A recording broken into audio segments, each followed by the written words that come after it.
All right, on to the show and tell portion. So the plan was, you guys can't see it, it's in front of the room. The museum has a computer at the front of the room where we have a second USB camera. And the plan was that we could use that so we had a steady frame. When people handhold the USB for their models, it tends to go in and out of focus, and there's a lot of shaking. Unfortunately, I've forgotten the password for this. I thought I had it memorized. Maybe someone gave me the wrong one. We'll go with that. So we're gonna, I think what we'll do is the camera that's currently pointing to the room, we'll turn it around the other way so that it's on this table, and people can move their models onto the table one at a time and talk about them. I'm presuming everyone's willing to move their models since they managed to bring them from home to here. Moving them a few extra feet won't matter. So I'll get that set up, and we'll just start at the front left, whoever's with the English flag on it, whichever one, who owns that, they can go first.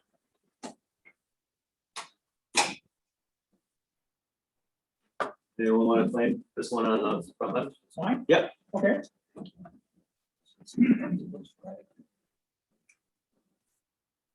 This is just finished yesterday. Who's Brown speaking, by the way?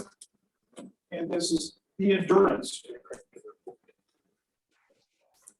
Shackleton's ship that left England in 1914 for the Antarctic and got there, but then got encased in packed ice so severely that after 8 months, and the hope vanished that they were going to be able to have the spring break open the ice, and it went the opposite direction and started to crush the boat. And by the time, by November 1915, this was the state of the boat. And you may, everybody that I've been talking to over at the Waterman's, where I put this together over an 8-week period, virtually everybody said, "Oh, I've heard of Shackleton," but they don't know are the details. And quickly, the details are that as the boat was beginning to crumble, the small boats were all taken off and hauled across mile after mile of ice to get to Elephant Island, where there was open water. Whereupon Shackleton and 4 other men got in one of these larger of the two boats with it had 2 sails, and it went 800 miles across the southern Atlantic to South Georgia Island. Hey, Bruce, can I interrupt you for a moment? Sorry about that. May I interrupt you for a moment? Sorry about that. Yep. Is there anyone else that's logged on to the meeting, like on a phone or? I have one screen here. You want that? They're reporting that there might be some feedback. If you could just. No, there shouldn't be any. You don't have the microphone? No. It sounded more like an echo, I guess. He said garbled. He said garbled, but I don't know what he meant by garbled. But it's an echo. It almost always happens. I just want off Is this a microphone here? The only microphone is on that camera. On camera, Yep. And I don't imagine you're speaking too loud for the microphone, like, clipping. But as long as everyone else having bandwidth issues. Nice. It's like an echo. Don't turn around. Everything's all right. Don't turn around. That's great. You got something on your upper lip there, Tim? All right, so apparently we're having bandwidth issues and we got dropped again. There was report of garbled speech. There are no other microphones running, so there's nothing we can do about it. If it gets too bad, we may have to give up. But now we'll return to Bruce as this discussion. Can I pick up from the fact that when they got to South Georgia Island, lo and behold, of course, the whaling station was on the opposite side of the mountainous island. So they had to go scampering over this mountain once they'd already traveled 800 miles. But they did get help and came back. And the men that were just waiting, the 22 men, had been subsisting on penguin steaks. And I've been telling folks that they all said, "Oh, it tastes just like chicken."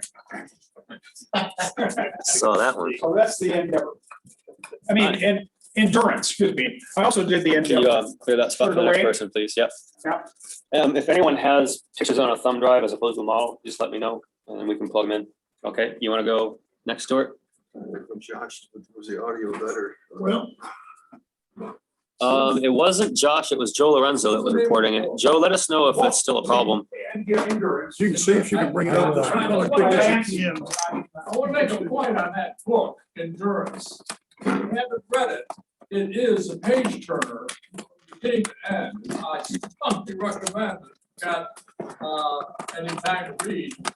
Appleton, Endurance Adventures is, should be at the top of the list. Yeah, I can second that. I have read it. It is terrific.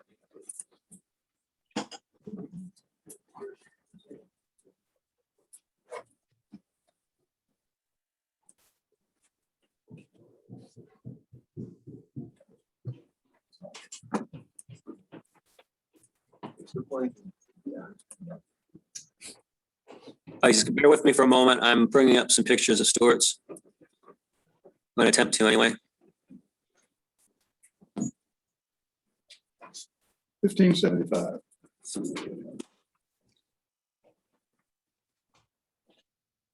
All right, everyone see a picture? Yep. All right, what do we want to do here? Turn this around? Oh, yeah, sure. I'm gonna sit down over here. to do it.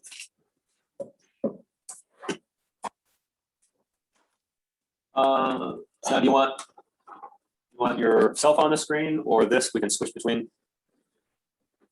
Right now, everyone's just seeing the model. If you want to show All right, something, well, just let me Why know. don't we just leave the model up there for now? Okay. This is gonna take a few minutes. Excuse me. My voice may be a little weak. I'm sorry. Do we want to make this the presentation as opposed to the show and tell, or it doesn't really matter what order we do it in? Yeah, just go ahead. Let's roll with it. Either way, Keep going. okay, I'm gonna start back into the beginning of this. Little background. For those of you who don't know me, which is apparently quite a few now, I had a long career of almost 3 years in the Navy, and it was all spent aboard one ship, the Intrepid. This was back in the dark ages. They made it pretty clear at that time that the Intrepid, current Intrepid, was the fourth ship of the Navy to bear that name. And I thought, gee, that's not interesting at all. Did my tour of the Navy and probably forgot all about it for about 50 years. Then I joined this club.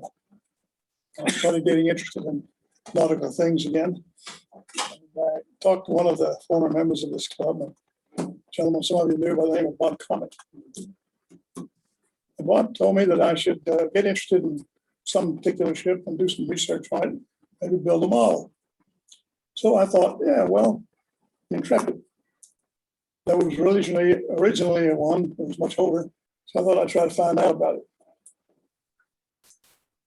And I did a little research on the internet and reading some books.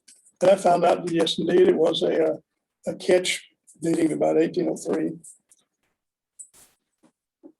And it was used for a particular purpose we'll get to later. So I thought I would try to find out what it looked like and see if I get some drawings and specifications for it. And I went about looking and found absolutely nothing. I did a lot of research on the internet and in the libraries, got nowhere. So then I went up to the museum at the Naval Academy and I talked to the curators up there. They knew nothing. Then I went to the museum at the Navy Yard in Washington. They didn't know anything. They suggested that maybe I should, since it had been assumed that the vessel was originally a French bomb vessel, that I should contact the French Maritime Museum in Paris, which I did. I wrote them a letter. They didn't even answer it. And then I joined the equivalent of the NRG in France, forget the name of it, and posted and asked for some help there from their members. Got no response. So I gave up. I go, it's going nowhere. I'm not going to find out anything. And just didn't do anything for a while.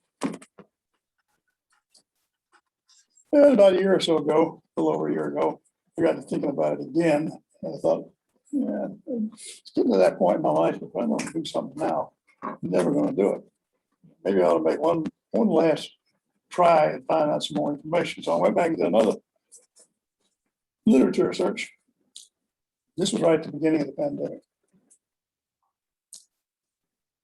And I went through all the stuff I'd looked at before and the same result. But then I found another book. This one was called French Warships in the Age of Sail.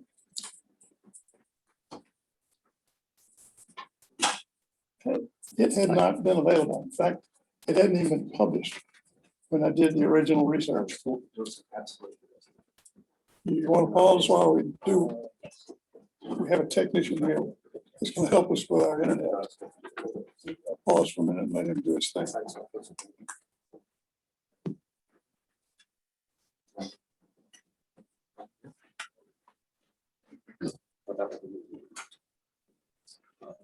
Sorry, am I interrupting you? Do you want me to keep going or are you going? No, please, I'm just trying to work out. We'll go ahead with it. So I thought, okay, I got this book, French Warships in the Age of Sail, covering the period 1786 to 1861. Well, that's it. That's the time that the ship existed. So I figured, well, if it's in there, I'm going to find it. I had to go down to Norfolk and check it out of the library in the middle of the pandemic. That was an experience in itself. I went right to the period where they had the bomb vessels for that time period and went over it and discovered, lo and behold, French didn't build anything of that nature during that period. But I did find that there were 4 vessels which existed in Marseille in 1798, which were acquired by the French Navy. And I think by acquired in that commandeer. And these 4 vessels were all taken to Toulon, the shipyard, and converted into bomb vessels, and then sent to Egypt with Napoleon to support his invasion of Egypt. I read a little bit about that particular action. Apparently, when Napoleon invaded, he was unopposed. They got his troops ashore and they stormed the city of Alexandria, and the Alexandrians gave them a couple of shots and quit. The result, of course, was that there was no naval action. But they sent the fleet to a nearby bay, Abukir Bay, where they anchored and waited for Napoleon to tell them what to do. While they were anchored there, an English fleet under Horatio Nelson found them. The French had just anchored, sent half their crews ashore to find food, provisions, when the British attacked. Out of 13 ships of the line that the French had, 11 of them were either sunk or captured in about 3 hours. Of these 4 bomb vessels that were there, 1 of them was sunk. The other 3 survived the battle. This was September 1798. In January of 1799, the French decided to go home, take what ships they had and go back to France. They did not take those 3 remaining bomb vessels. They left them in Alexandria where they decommissioned them. By decommissioning, I think they meant to take all the weapons off. And then there's no further record. One of them almost certainly passed into the hands of the Egyptians and Mauritanians. Then there's a big gap in the historical record. In 1803, the American fleet, which was, excuse me, at that time, a war with Tripoli, intercepted a Tripolitanian vessel named the Mastico. They took it as a prize. And it was described as a 65-foot catch rigged vessel, which at one time might have been a bomb catch. The Americans took it and they They used it twice. Some of you may remember the presentation I gave a couple of years ago on this. They renamed the Mastico the Intrepid. It was put under the command of Lieutenant Stephen Peter. They used it in a raid to burn captured U.S. frigate Philadelphia, which was moored under the castle of the Bashaw of Tripoli, right under his nose. They succeeded in burning it and retreated without losing a man. The second mission, they used it as an infernal or fire ship, and something went wrong and it blew up and lost all hands. So that ended the ship history. So I decided, okay, I'm going to build it based on what I know about it. Now I have another picture which we might be able to put up there. We'll try to find it anyway. It's a sketch.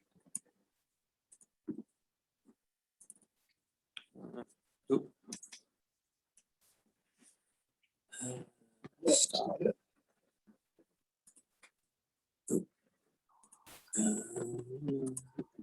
Which one? Open up the Intrepid. This one? Yeah.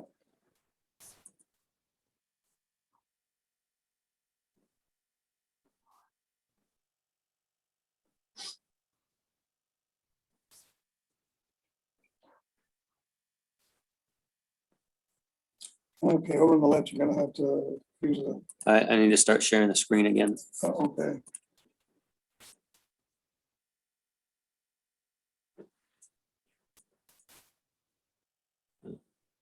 All right, so, yeah.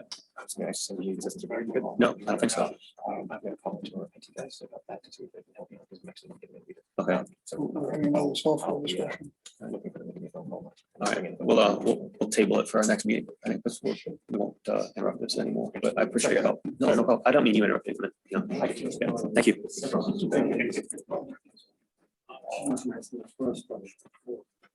All right, Okay, over on the left, where you have all the, we had to go down, way down, way down. way down. There. This one? There, that's it, you got it, Okay, that's it.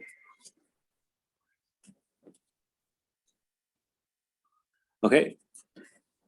Okay, as this says, that's a sketch that was made by Midshipman William Lewis. You guys, the microphone picks up side conversations really well, so let's try and hold them down while other people are speaking. Thanks. This sketch was made in 1804, and as far as I know, it is the only sketch that was ever made of the Intrepid. There are no plans, no specifications, no detailed descriptions. That is it. I kept looking at that and thinking, you know, that really, the rig description there, the rig pictures and drawings are pretty accurate. And the hull looks almost like the hull of a model that I built called the HMS Convulsion. I was thinking maybe I could buy another kit of the Convulsion and make the Intrepid out of it. And then I got to thinking, no. Why bother to spend that money? Let's just take the plans. I've got the plans and start it all over again. I've got plenty of material that I bought at auctions, a lot of material. So that's what I started doing, and that is the result that you saw on the screen a few minutes ago. I think that it is a reasonably accurate representation of what the Intrepid looked like in 1804. It has no scale, although I'd say it's about a 1/4-inch scale, roughly. Can't really have a scale when you don't have the original to measure. So that's what I built and that's what I brought in today. And that's my story and I'm sticking to it. Thank you. This is my great uncle Bill. Yeah, really, yeah. Oh, You yeah. said- You mentioned plans. Did you have plans or were you using that drawing as your plan? I used the plans from the convulsion I see, okay. in order to do the rigging, most of the rigging. And I took the plans for the hull. And I actually copied the hull of the convulsion, but I had to change it because it, on this drawing, it showed about a 4 or 5 foot longer overhang on the stern. So I had to do that. And I also discovered that the bulwarks were higher and it necessitated putting a raised poop deck in it that wasn't on the original. Well, those were changes I made. There was nothing at all to guide me on the deck furniture. So I just had to go by what was common at the time. It's got an anchor windlass on it, a big hatch over the forward hold, companionway. Tiller steering is no indication of a wheel on that sketch. So I just used my best judgment on it. Then I put those furled sails on it. First time I tried furled sails. That's interesting. Besides the sails, you have all the lines. You want to show the controlling model the again? sails. Yeah. You can put that The Battle of the Nile that you recall, that was Nelson attacked the ships while they were in harbor. Is that in harbor. Yeah, they didn't have time. They expected Nelson to come next morning. But it Oh, no, came- they didn't expect him at all. Yeah. They didn't even know he was around. So they were eating and drinking and Nelson attacked them at anchor. They actually sent half the crew ashore. That furled sail is excellent. Oh, thank you. Good job. You might have to do a presentation on how you did that alone. Each one of those sails has got 4 lines on it that are not part of the rigging for the yards. So it's in addition to what they plan to show, you got 4 lines per sail, it's 7 sails, that's 28 new lines that I had no plans for at all. Looks really good. And I applaud your dogged pursuit of history. Yeah, good job.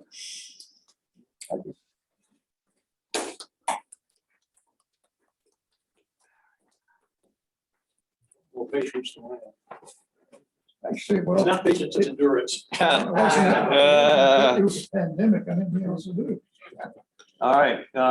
Anyone else have a thumb drive or a model to share? You gonna go, Marty? Yeah, I'll go. All right. Oh, I thought you said you're leaving. Yeah, I will. You in a hurry to go somewhere? Watch your damn ear. Yeah, I have a wedding to go to later on today, so, okay. But I'll start, over the course of the pandemic, I've been sitting at my model table. And I'll start with this one. This is the U-20. It's a Type 2B U-boat. Lighting on that's kind of terrible. Guys, you could take that, Auto adjust, but. guys, you could take the paper away there, death of Shackleton. Here you go, Bruce. There was something on here about light auto adjustment. Anyway, it's actually a 144 scale mirror kit, which is it's one of those rudimentary kits. So I added a whole lot to this to get what it is. To weather it, I did the hairspray technique. I don't know if any of y'all ever heard that, where you spray a base color and then you put your hair, you spray it with hairspray and you spray your outer colors on it. And after it's dry, you kind of take a paintbrush with water on it and then you scrub it back and it starts to break up the top layer of paint, leaving the underlying layers. So it gives that chip paint look. Of course, I added oil paints and a little bit of, as far as rust and streaking and things like that to get this.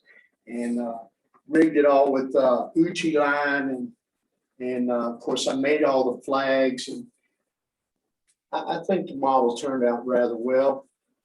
I built the 172 scale I-53 which is like 5 foot long.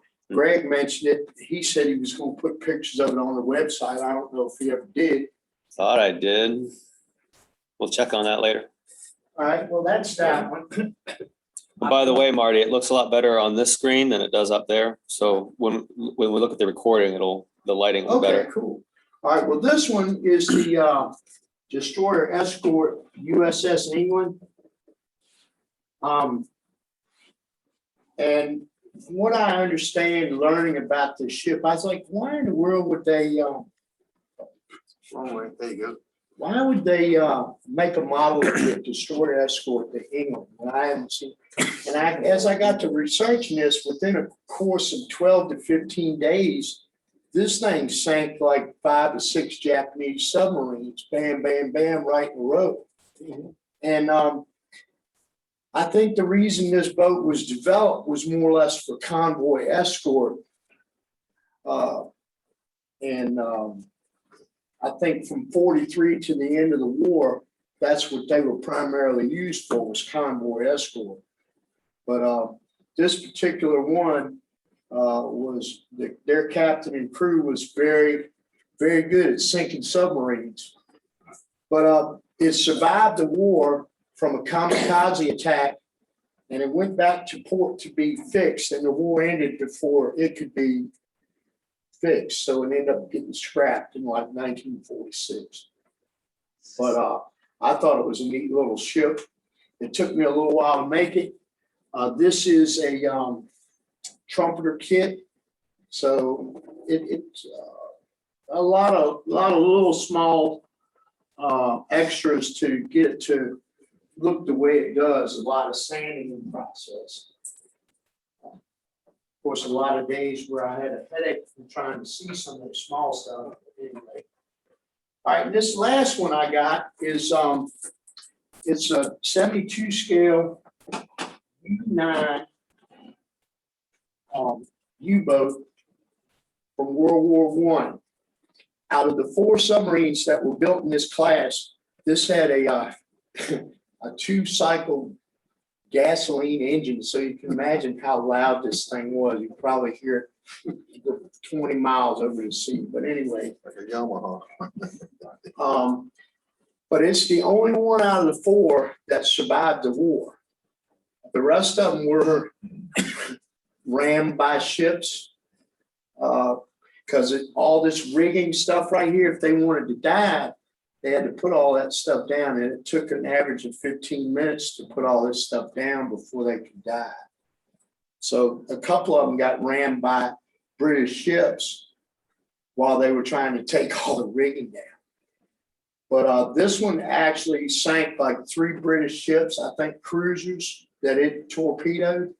And of course, the British made them out as bad guys in wartime for sinking British ships with, lives lost, but it didn't bother them to T-bone them with people on board and sink them like that either. But this model was produced by DOS Work. They built they do a lot of 35 scale, and I know Tim would appreciate this, tanks. But this was a pre-order, so this is a fairly new model. And they give a nice book that goes with this model for research, if you wanted to learn about it.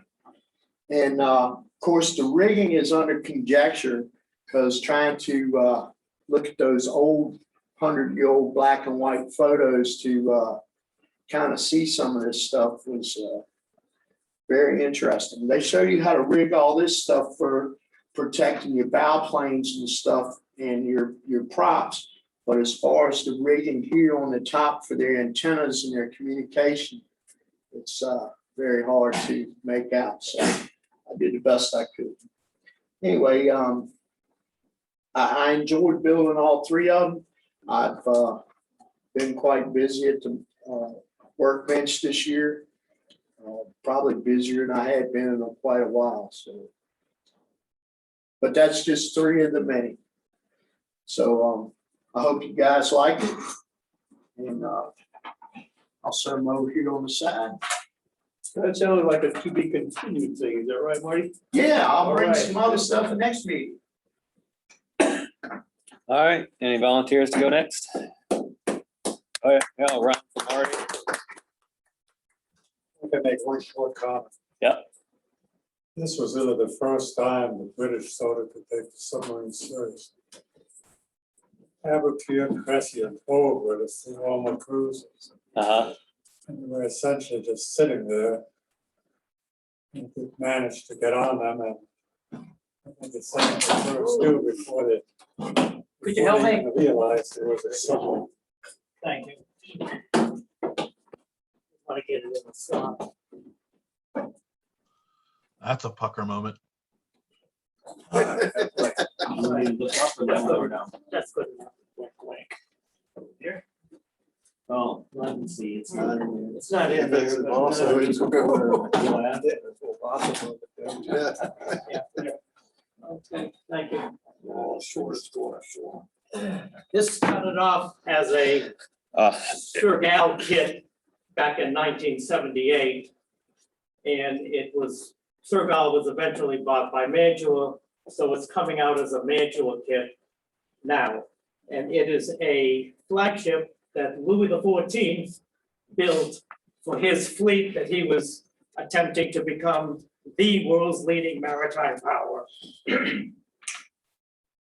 This was launched in 1769. And I'm following the kit right now, except for the second flanking. Instead of using these black walnut, which they gave me, I'm using mahogany, which I bought from, of all places, Micro Model. So I've done about 3/4 of the ship right now. I still have another top mast to do and the rest of the rigging. It has an interesting history.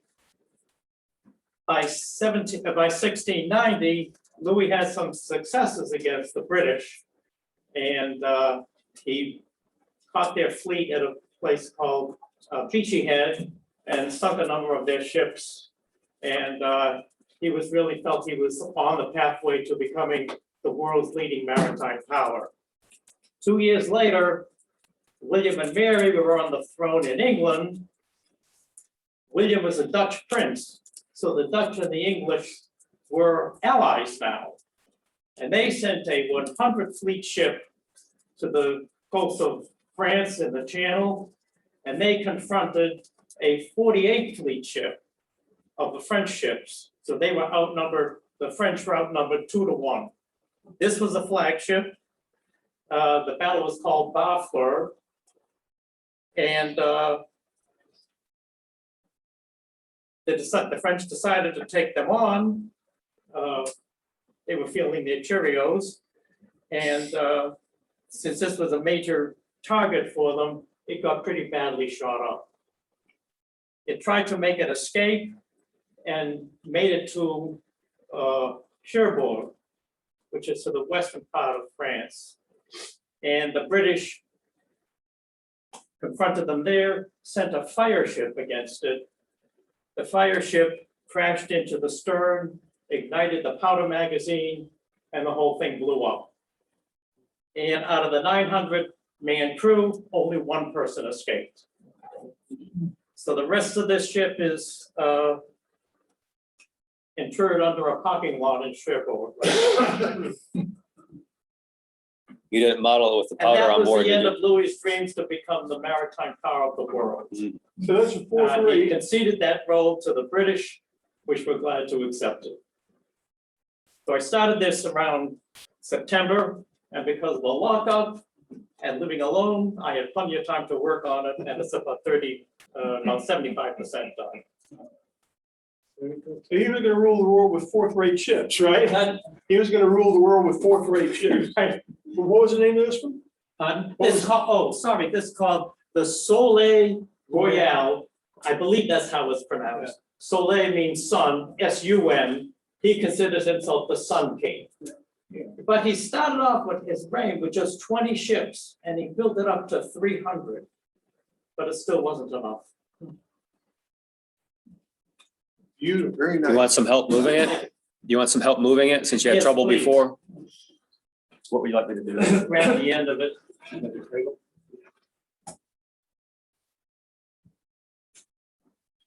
Okay, thank you.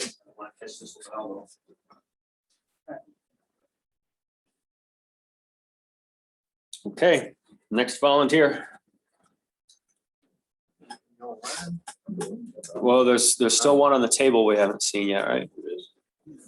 Oh, that's Stewart's. Okay. I had a quick question for the Soleil Royale guy. Oh, yep. We got a question. Joshua. Yeah, what did you use to affix all that brass to the Same that glue that we use.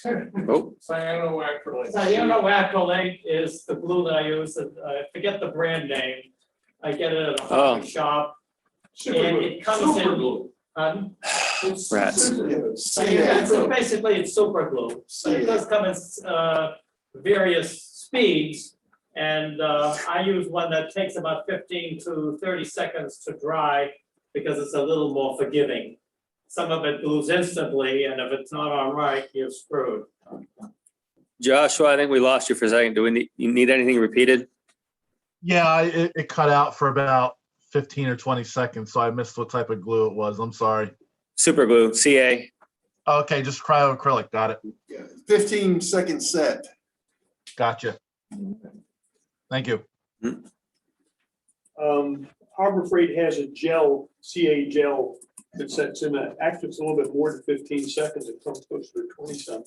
And you can reposition with that gel where you can't with the regular CA.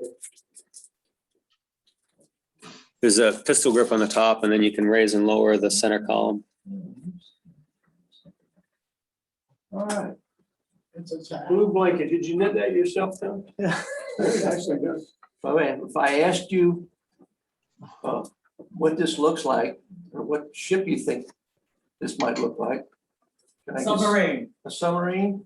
Can I get some Looks like a shark. Cruiser. shark, a cruiser? Destroyer aircraft carrier. We got the gambit covered. Okay. What this actually is, It's a canoe with a man in the middle. could be. My guess would have been like the battleship Yamato or something like that. It's a kayak with an innovator. Now, what happens is we lost probably our oldest member. And while we were. Longest serving, at least, not Longest oldest. serving member at least, while we were in quarantine. And the running 40-year plus joke, I guess, was to Bill Clark, who we lost, never built a ship model. You know, he never ever produced any evidence that he had built a ship model. But I knew from going to his house that once upon a time he may have at least started a few. And so Bill's gone now, and I was out at the place for the last time a Sunday ago because they'd sold the property. And the last couple of things had to go. And the son Dwight said, "You probably should take that with you." And so you can't say no. So I will reveal this now. What you see here is, now does anyone recognize this? Who's it? Missouri? Arizona? No, I heard Missouri, not Missouri. Jersey, Maryland. Alabama. I said that class. Dakota. Who said South Dakota? South Dakota. If you can see it, there's only the 4 twin fives on the side, so it makes it the South Dakota. Bill was fascinated by the South Dakota, and he worked on this model. And I saw this model like this when I first met him in about 1979. And he said he stopped working on it because, and I don't know if it was the plans he was using were wrong, or he interpreted the plans wrong, or he interpreted them correctly and built the model wrong. But at the stern, you have the two very pronounced skags. And he's got them located on the inner shafts, whereas this class had the heavy skags. located on the outer shafts. It was an interesting stern combination on this class of outer shaft. But anyway, this is what I remembered. And this is what it looks like today, and it hasn't been touched. Apparently, the last time he went at it, he was hitting it with some sandpaper. But what I thought was interesting is when I got it home, there was a photograph. And see this photograph? Yeah. Yep. Good. All right. I did put it on this, but I won't probably use this for 35. Going backwards. All right. No, I didn't realize it. I wonder if I can control that mirroring. Well, it's in good shape. Anyway, you can read what it says to him. 1969. 1969, September the 23rd, 1969, and it's almost in exactly the same condition.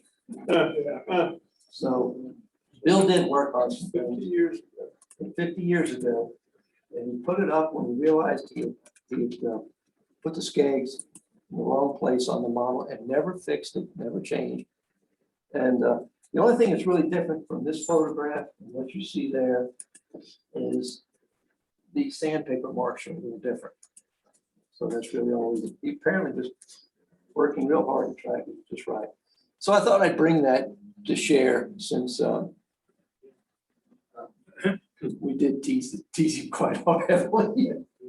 So, Yeah, it was hundreds of dollars riding on it if he ever finished one, as I recall. I think so. We had a good plot for that. So anyway, I thought you guys would get a kick out of seeing this. The propeller out in front of the museum now is a propeller from the United States, but the one that was there prior was an inboard propeller from the South. That is true.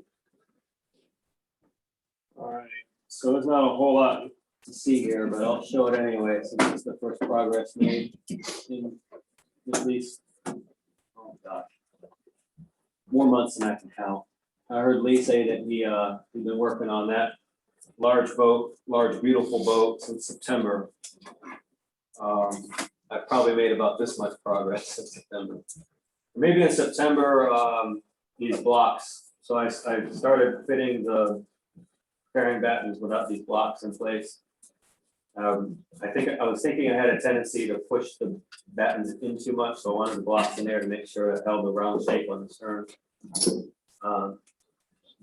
Quite a lot of bending going on there. And where I left it probably about 4 or 5 months ago was that I had the bow blocks shaped and the port is upside down, so the port block shaped, and I had to mirror that to the other side. I finally picked it up again a couple weeks ago, finished getting the starboard side faired, and now I'm putting in the battens to make sure I have these represent the bottom edge of each plank. The first and second, fourth and fifth are in place, and the ninth and the last, the 10th. So this is the topmost straight.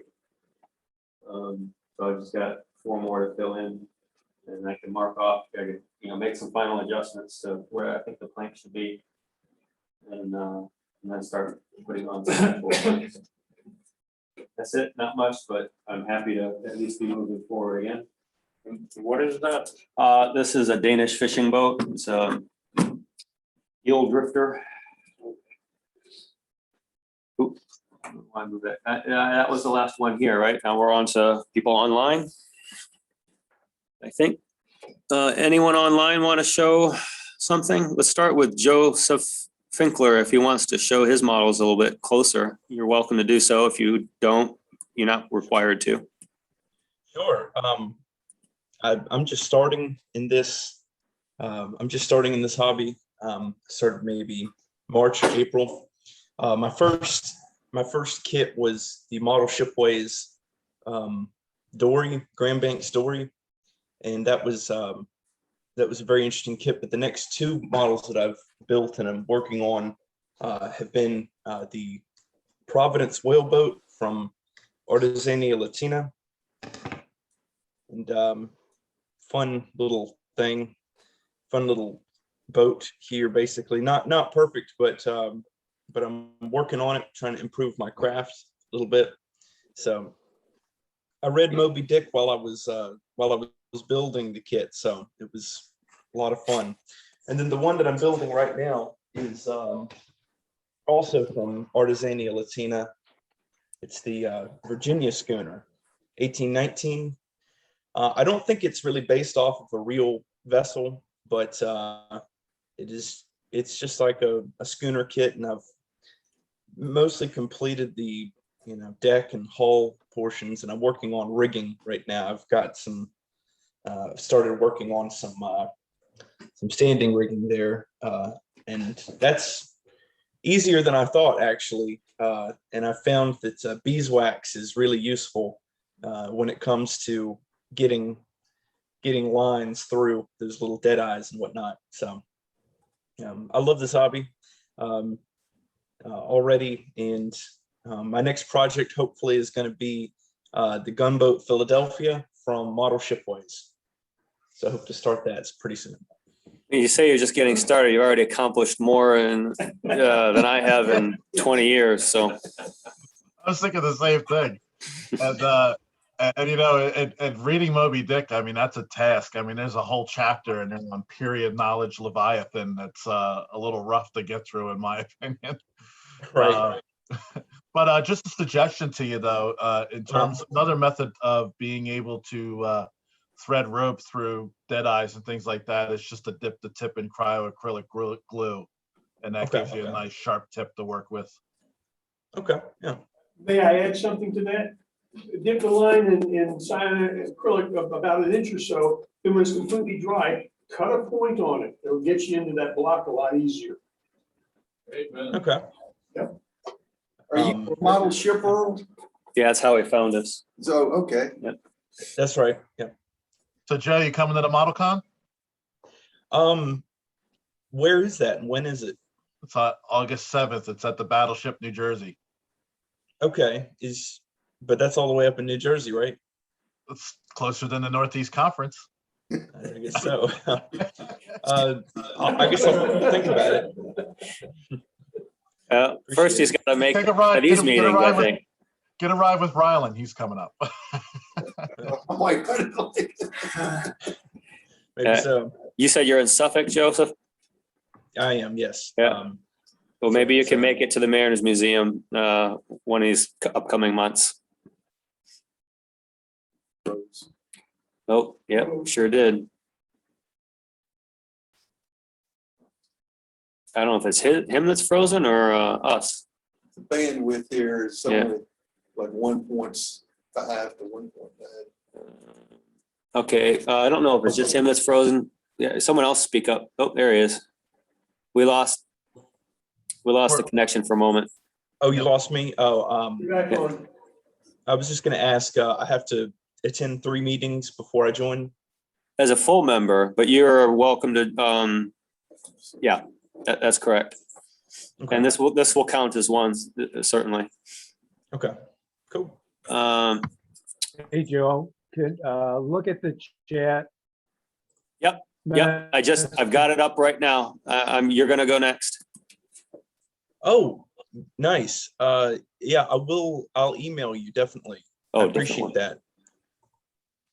Oh, it must have been person-to-person chat. Okay. I'll go ahead and shoot you an email, Joe Lorenzo, and I'd love to get those photos from you. I'll see to do it. Okay. Joe is Thistle on Model Ship World. Oh, what's his tag? It's Thistle, like the weed.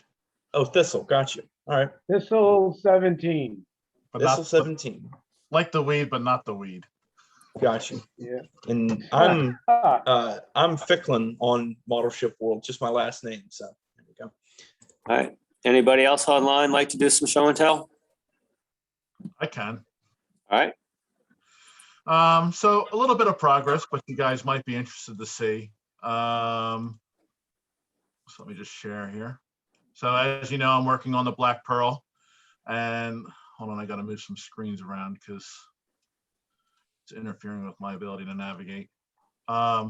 So the Black Pearl is a lighted model. It's got it's got LEDs all between the decks, and also the The poop deck will have lights as well. And the way that it's powered is on the keel, there's 4 metal bands that are supposed to make contact with these spring-loaded pegs if you follow the kit.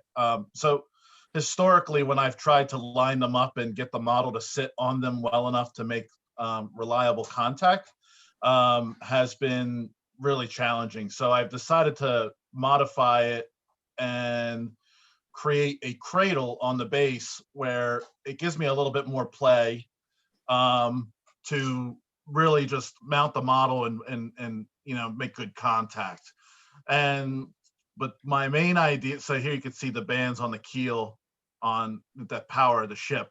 But the other thing that I'm trying to do is really in my prior life, I used to make model Halloween props out of paper mache. So this is a pumpkin that I made a long time ago.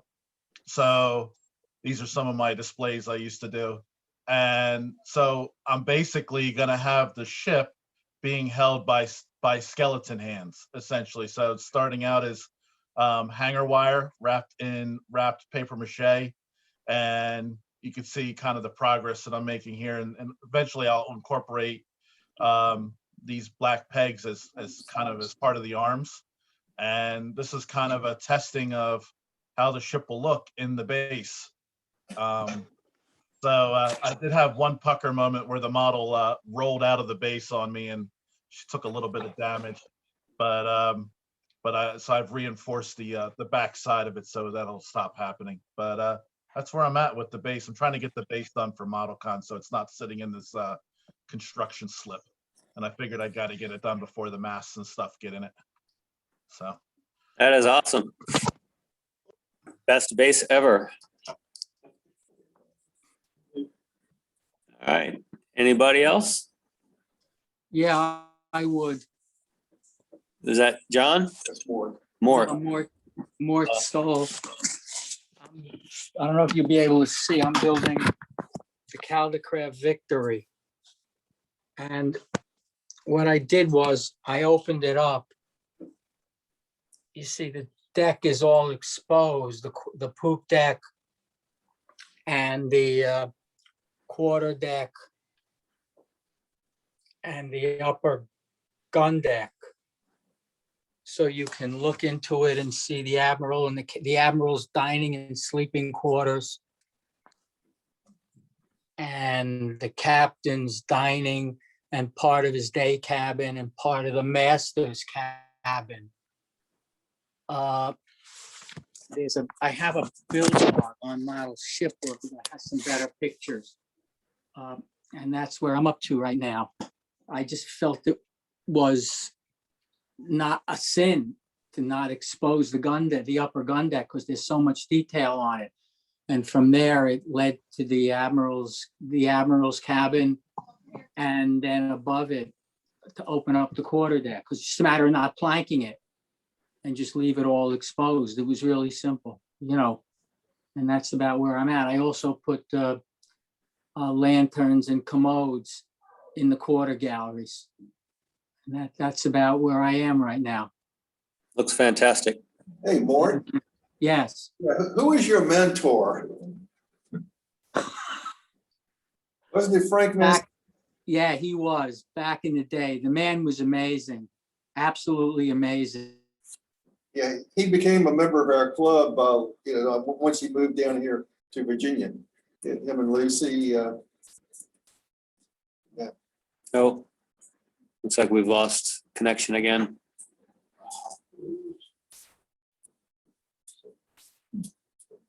It may be on our end. It could be.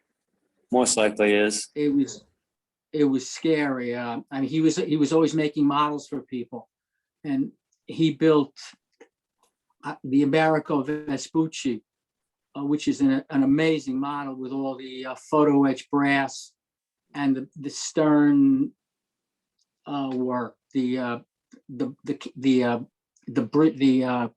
balconies in the back, and the boats, the whale boats. It was just, he built about 4 or 5 of them for various clients. And finally, he built one for himself.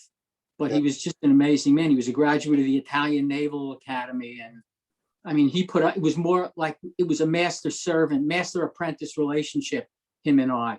I mean, he was all over me, but he really made something out of me because I couldn't change a light bulb. I really couldn't. And he helped me to really go on to build things. We lost our connection for a moment, so I don't know if you heard Ryland mention that he was a member of our club for several years. I knew that because he Yeah. moved down. He had a couple of houses down in Norfolk, I think it was. So when he sold the house up here in Westchester, he moved down to Norfolk and he joined the club, and he would tell me about the club because I'd call him a couple of times a week. Mhm. He was a big Met fan, and we would talk about the Mets and so on. I mean, he would be building a boat and we'd have a television set on with a Met game. He was just an amazing man, a really people-oriented person. And he would do anything for somebody who wanted to build ships. And I would come visit him after work. I'd come to his house about 8:30 because I was in the restaurant business. I ran a restaurant not too far from him. And he was just amazing. He was always accessible. He was just a wonderful man. Thanks for sharing. Progress is great. Look forward to seeing it next time. Yeah, my pleasure. Thank you. I'm starting the Stern now. That's next. So that comes out. And here I am, thankful just to have fairing battens on my model, let alone planks and everything else. Believe me, I've been there and done that. I can sympathize. Believe me. Okay, is there a next? Or have we reached the end? It looks like we have. All right. Well, hey, thanks everyone for attending our meeting, both live and on the web, on the line. Look forward to seeing you next month. Thank you for having me. See you guys next time. Here. See you, Joshua. Yeah, I got my